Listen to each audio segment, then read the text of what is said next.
Well, today my order finally arrived. This is 13 trees. This is an order from Century Farms Orchard, and it's some pear trees and apple trees. So I'll open it up here and see what we got. This little knife here, I love it. This is a 𝗘𝗏𝗏 man bug. It's ZDP 189 steel. It stays sharp a long time.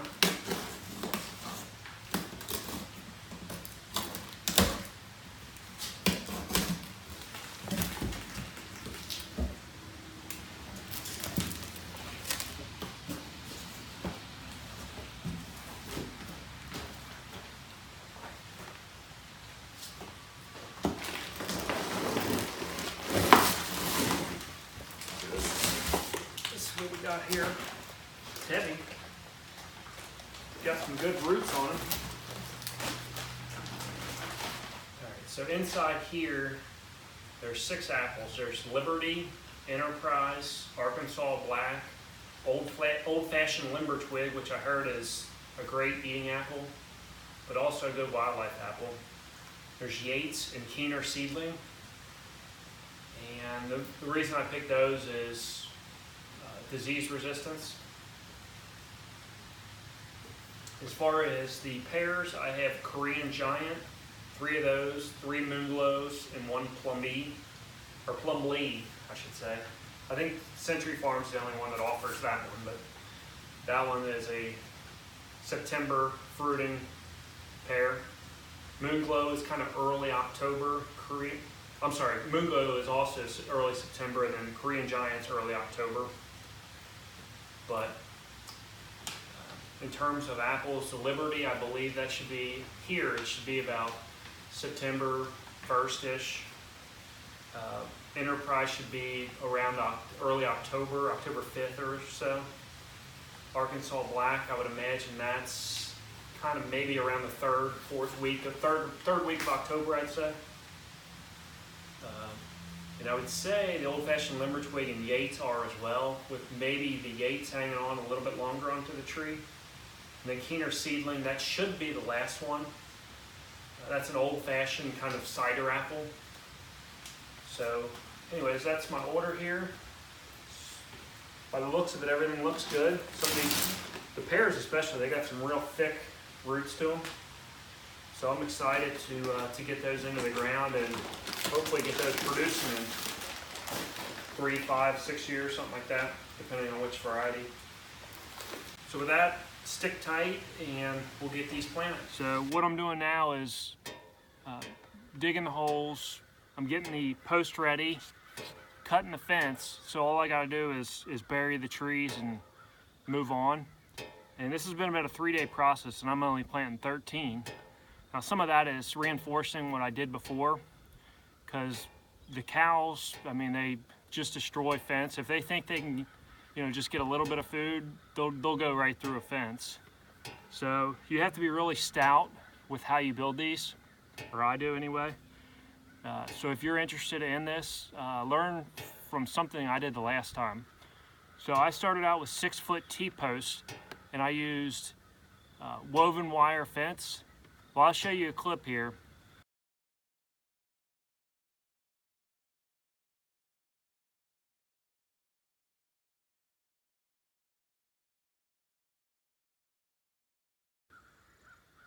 So here's one of the enclosures that the cattle kind of manhandled. You can see all this fence is pushed down. For some reason, they like to eat these stupid flags.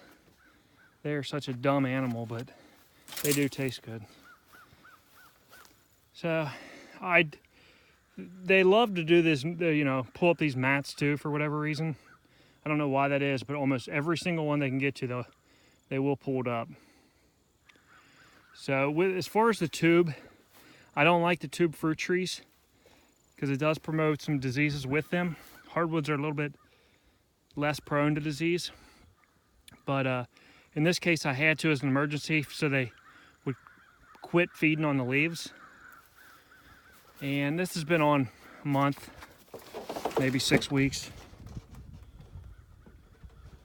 and it has prevented them from doing so.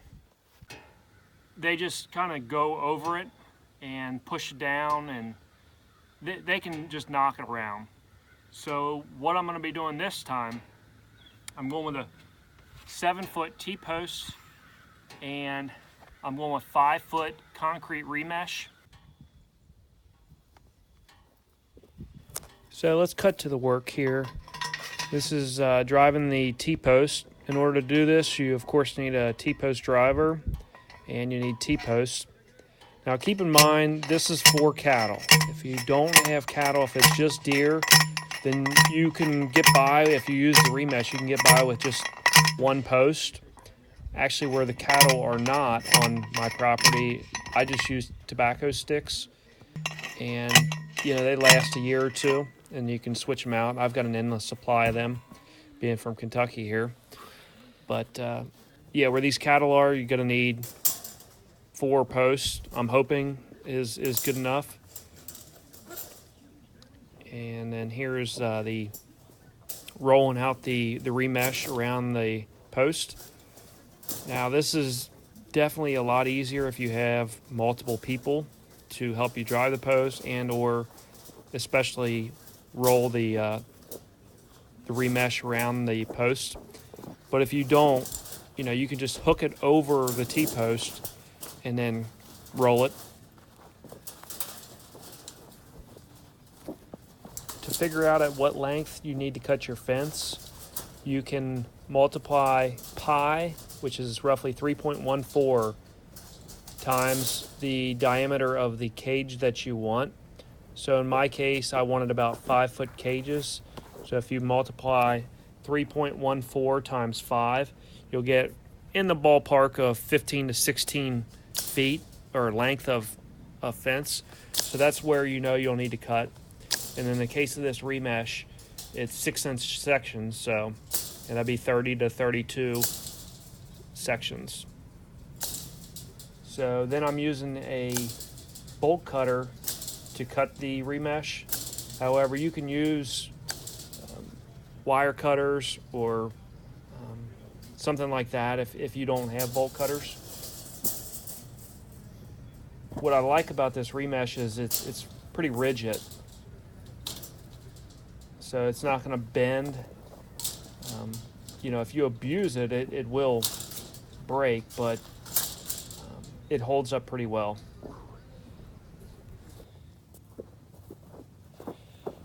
Alright, so I got them all done here, and now I'm just ready to plant. I'll leave these here, and I can just easily kind of take them off the T-post, and then plant the apple trees, pear trees, cage them, kind of lock the ends, and maybe put a couple fence ties on them, fence wires, or cable clamps, or whatever you call them. So that's about it. It's hard work. There's no line. I'm sweating my butt off, and it's cool out here. High 50s. So if you got a friend, bring a friend. It's definitely gonna help. If you don't have a friend, well, I don't know what to tell you. Bring a tent, bring some water, some food, because it's gonna take a while.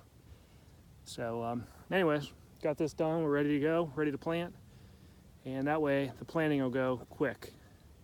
And the roots aren't being exposed to the sun or dry air too long. So that's it. If you got any questions, leave them down below.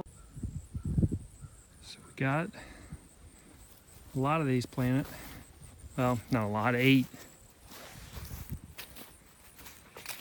Got Keener seedling, Yates, Arkansas black, old-fashioned Winesap, although it's supposed to be old-fashioned limber twig, but they sent the wrong one. Enterprise and Liberty, and then Moonglow, and then some of the pears from the wildlife group. And as I mentioned here, Korean giant, or I think I did anyway, Korean giant pear. So 6 pears in this row, 6 apples in that one. So I just wanted to quickly recap my protection methods against cattle and other wildlife. I used 4 7-foot tall teeth post. I used 5-foot tall concrete remesh cut in about 16-foot lengths to give me about approximately 5-foot diameter cage. I used 24-inch tall aluminum screening cut at about 15 inches, and that's to protect against mice and rabbits. If you're in an area where it snows a lot, you're going to have to get a higher aluminum screening. Otherwise, the rabbits can walk on top of the snow and then girdle your trees. And then finally, I used weed mats, 3-foot weed mats.